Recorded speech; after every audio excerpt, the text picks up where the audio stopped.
la consommation de matzot les autres jours de Pessah. On a légèrement abordé ça tout à l'heure, on va revenir là-dessus. Les autres jours de Pessah, il n'y a pas d'obligation de manger de la matzah.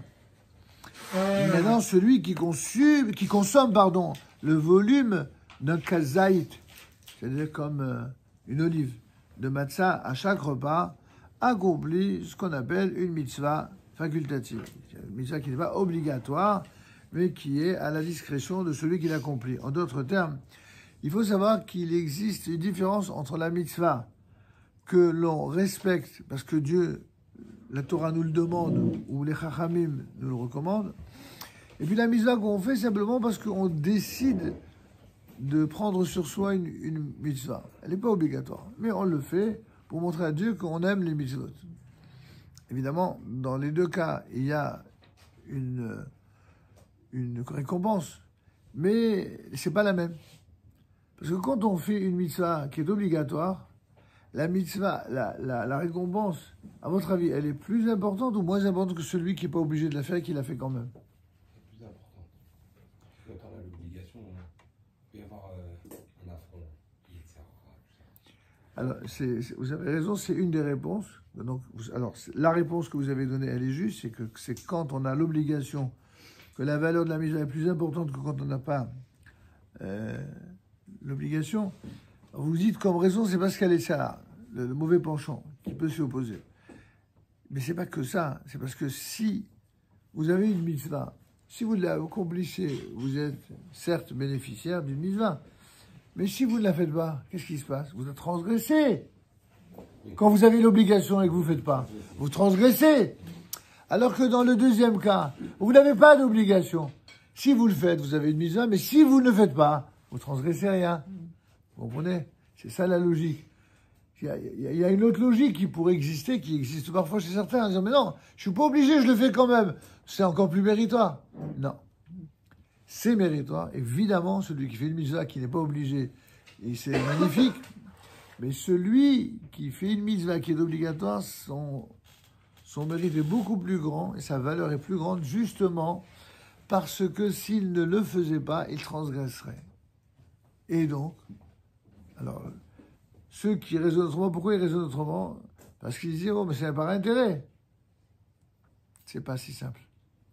Vous savez, la notion d'intérêt, et en admettant même que quelqu'un qui fasse les choses par intérêt, si quelqu'un considère qu'en faisant une mitzvah, ça lui rapporte quelque chose en termes d'intérêt, c'est la preuve qu'il a la foi dans la mitzvah.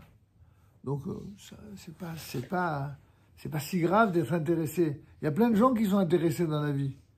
Il y a des gens qui sont intéressés par la séduction, il y en a d'autres qui sont intéressés par la nourriture, d'autres qui sont intéressés par la boisson, puis d'autres qui sont intéressés par la mitzvah. Qu'est-ce qui est mieux? Ben évidemment, si intéressé par la mitzvah, c'est quand même un peu plus valeureux. Donc, viens pas me dire, pour dévaloriser sa mitzvah, oh, mais de toute façon, c'est intéressé. À quoi ressemble la chose? Quelqu'un qui, arrivé à maturité, veut se convertir au judaïsme. Puis vous avez des gens qui viennent vous dire, évidemment des gens bien intentionnés. Oui, mais tu sais, ouais, bon, enfin, cette personne, c'est parce qu'en fait, il ou elle connaît quelqu'un, il est juif et il voudrait le marier. C'est intéressé.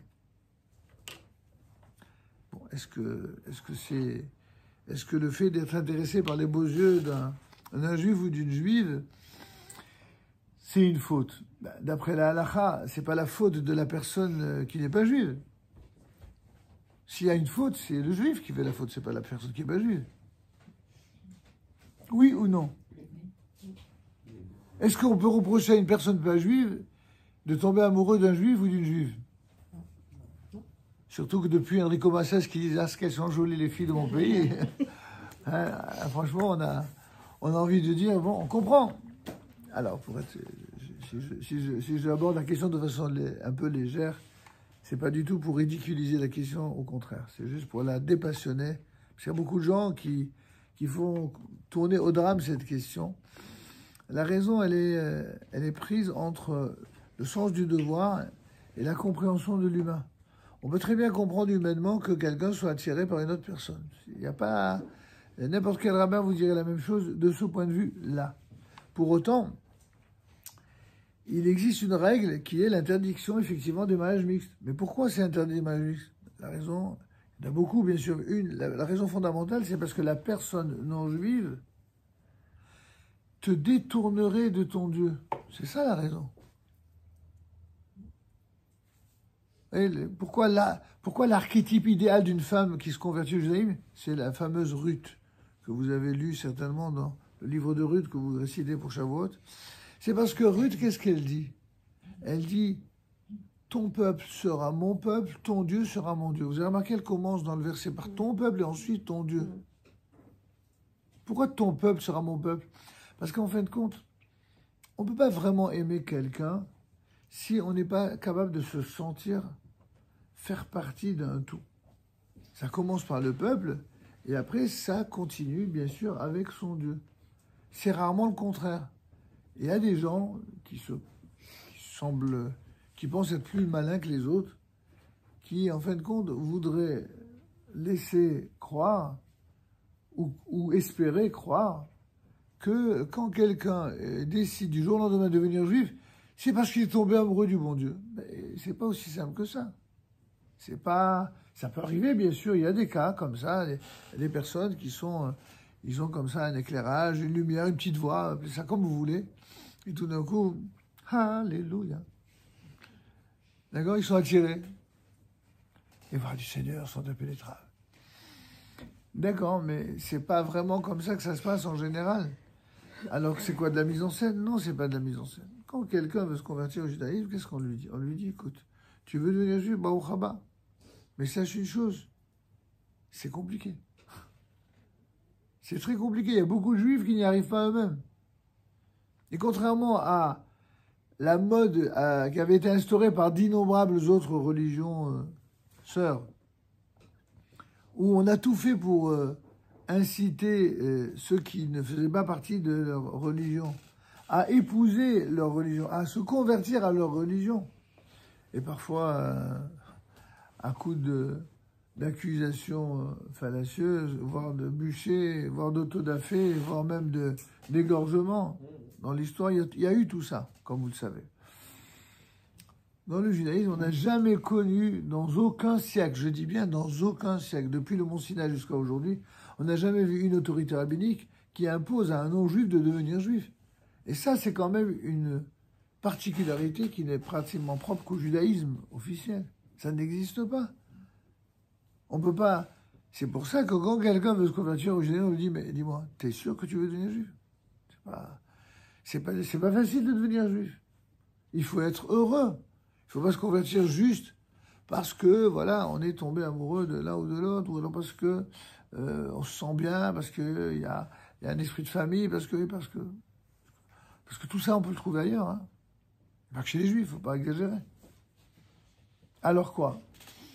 Alors, il faut faire les choses d'une manière progressive, d'une manière honnête, d'une manière intelligente, d'une manière équilibrée et surtout d'une manière heureuse. Et c'est ce qu'on veut, que vous soyez heureux. Pas envie que vous soyez malheureux, on veut que vous soyez heureux, vraiment. Et c'est la raison pour laquelle il faut comprendre les mitzvot dans l'esprit dans lequel elles nous ont été communiquées. D'abord par Dieu et puis éclairées par les Chachamim. Les Chachamim n'ont fait que justement éclairer la Torah pour la rendre d'une certaine manière encore plus belle et lumineuse aux yeux de tout un chacun. Et pour ça, on a besoin de rechercher la signification des mitzvot, le pourquoi et le comment de chacun de ces commandements. On en vient donc à ce point de la consommation des matzot les autres jours de Pessah, qui sont donc une mitzvah facultative, comme il est dit, Shivat Yamim Tochal Matzot, 7 jours durant, vous mangerez des matzot. L'usage dans la plupart des foyers juifs, c'est effectivement de consommer les jours de Pessah, autre que le premier Yom Tov, ou le deuxième pour Chutz La'aretz, des matzot ordinaires, qui ne sont pas des matzot shumurot. C'est-à-dire des matzot qui ont été surveillés, certes, depuis le moment du pétrissage et non depuis la moisson. Vous comprenez la différence? Ce n'est que le soir du Seder, premier soir, quand il y en a deux pour Chutz La'aretz, ou alors le seul premier soir pour Israël, où là-bas on a soin de manger les matzot shumurot qui ont fait l'objet de cette fameuse surveillance rabbinique spécifique depuis la moisson. D'autres apportent à leur pratique, encore une fois, un supplément de perfection en mangeant ces fameuses matzot shmorot, mais que pour les premiers jours. Quand on confectionne les matzot, on veille à ce que la farine et l'eau soient froides. Aussi, se sert-on d'une eau qui a reposé, ce qu'on appelle maïm chez l'anou de l'aloun, dormir. D'accord? C'est-à-dire une eau que l'on a fait reposer pendant toute la nuit, qui a passé la nuit, afin qu'elle refroidisse. Et on ne joint à la pâte aucun complément aromatique, ni sel, ni poivre, ni aucun autre ingrédient, de crainte qu'il ne cause un réchauffement, voire un commencement de fermentation. On ne décore la matzah d'aucun dessin, de crainte que l'on ne soit retardé par l'exécution de cet ornement, et que dans l'intervalle ne commence un processus de fermentation de la pâte. Tout est très minutieusement préparé, précis. La matzah ne doit pas être non plus épaisse, en tout cas pas trop épaisse, car l'on craint que le feu n'atteigne pas l'intérieur de la pâte comme il convient et que la pâte finisse par fermenter. La coutume ashkénaze est de faire les matzot fines et dures, car de cette façon, le risque de fermentation est encore bien moindre. Encore que cela n'est pas tout à fait exact, puisque le lama, on voit qu'il permettait des matzot un peu plus épaisses. Mais bon, aujourd'hui, c'est vrai que quand vous prenez les matzot, je ne vais pas faire de la publicité ici, mais quand vous prenez les matzot connus, qui sont fines comme ça, souvent les frères ashkénazes ont l'habitude de prendre ces matzot. Vous avez aussi les matzot à l'oralnez qui sont un peu plus épaisses, mais qui sont évidemment également fines et dures. D'accord?